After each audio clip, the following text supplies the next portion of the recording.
पूरे विश्व में बौद्ध धर्म का संदेश गया, पूरे विश्व में, क्योंकि यही वो जगह है जहाँ पर भगवान बुद्ध ने अपने 5 शिष्यों को पहला उपदेश दिए थे। उसी जगह पर इसे मेमोरी के तौर पर यादगार के रूप में इसे चक्रवर्ती सम्राट अशोक ने बनवाया, जो दिख रहा है। क्योंकि भगवान बुद्ध का जब जन्म हुआ वो तो लुम्बिनी में हुआ, जो कि नेपाल में पड़ता है, और बोध गया में ज्ञान प्राप्त हुआ, जो बिहार में। यही वो जगह है जहाँ पर भगवान बुद्ध ने अपने 5 शिष्यों को पहला उपदेश दिए थे, जिनका नाम रहा अश्वजी, महानामा, कौंडन्य, बप्पा और भद्या। जब ये 5 लोग पहला उपदेश दिए, उसी समय से इस जगह का नाम सारनाथ पड़ा। अभी जानना चाहते होंगे तब इससे पहले इसका क्या नाम रहा होगा। इससे पहले इस जगह का नाम रहा ऋषिपत्तन। ऋषिपत्तन, सबके पास मोबाइल है, ऐसा नहीं कि कोई भरमा सकता है इस वक्त। ऋषिपत्तन, ये तो जब भगवान बुद्ध ने पहला उपदेश दिए उस समय से पढ़ा। सार माने तत्व होता है, किसी चीज का निचोड़। सार माने उपदेश भी होता है, जैसे गीता का सार। तो सार माने उपदेश होता है और नाथ माने भगवान, और दोनों को मिलाए तो सारनाथ, या कह लीजिए कि भगवान का उपदेश। यही वो जगह है जहाँ से कि पूरे विश्व में बौद्ध धर्म का संदेश गया, जैसे चीन, Japan, Tibet, Thailand, Korea, Burma, Sri Lanka, Indonesia, पूरे विश्व में बौद्ध धर्म का जो संदेश गया, यही वो जगह रहा। इतना ही नहीं, उसी नगर में उनका महापरिनिर्वाण हो गया, जो गोरखपुर के पास में। हमारे लोग उत्तर प्रदेश से ही हैं, तो उनका महापरिनिर्वाण या देहांत जो भी कहा जाए, वो कुशीनगर में हुआ। भगवान बुद्ध की 2 माँ थी, जो कि आपस में सगी बहनें थी, और पहली माँ का नाम था महामाया, दूसरी माता जी का नाम था प्रजापति गौतमी।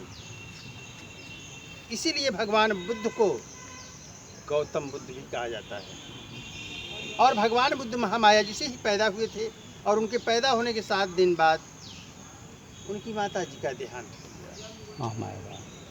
दूसरी माँ ने उनका पालन पोषण किया, जैसा कि उनकी मौसी थी। इतना ही नहीं, ये बड़ा वाला जो स्तूप दिखाई पड़ा, इसे चक्रवर्ती सम्राट अशोक ने बनवाए हैं, क्योंकि आज से 2300 वर्ष पहले जब कलिंग युद्ध की लड़ाई हुई थी उड़ीसा में,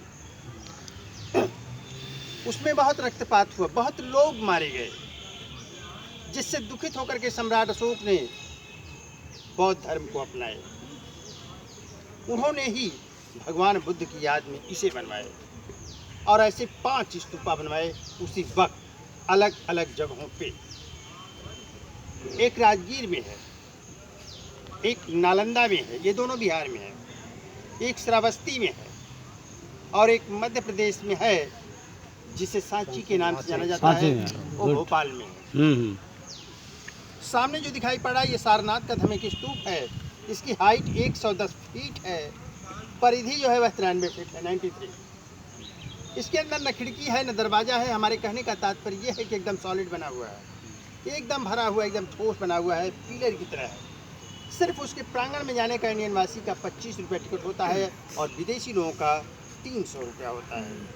पहले तो हम लोग उनके पास जाकर के दिखाते और बताते थे, पर अब सेंट्रल गवर्नमेंट ने बंद कर रखा है। सिर्फ बाकी लोगों को अलाउड किया जाता है वहाँ तक जाने के लिए। अब ये जान लीजिए कि आखिर उसके प्रांगण में हम जाते हैं क्यों। कभी कभी ये सवाल खड़ा हो जाता है।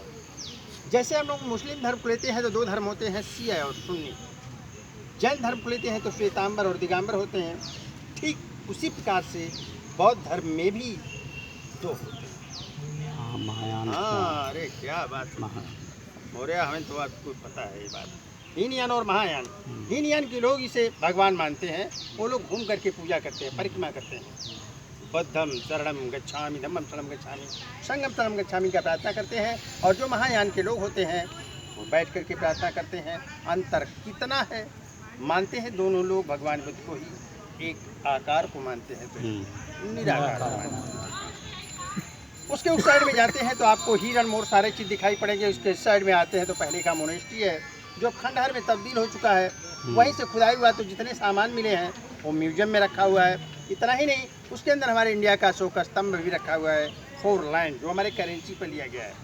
इतना ही नहीं, भगवान बुद्ध ने जब अपने 5 शिष्यों को सारनाथ में पहला उपदेश दिए और उपदेश देने के बाद जब वो लोग जा रहे थे तो भगवान बुद्ध ने उन्हें आशीर्वाद दिए।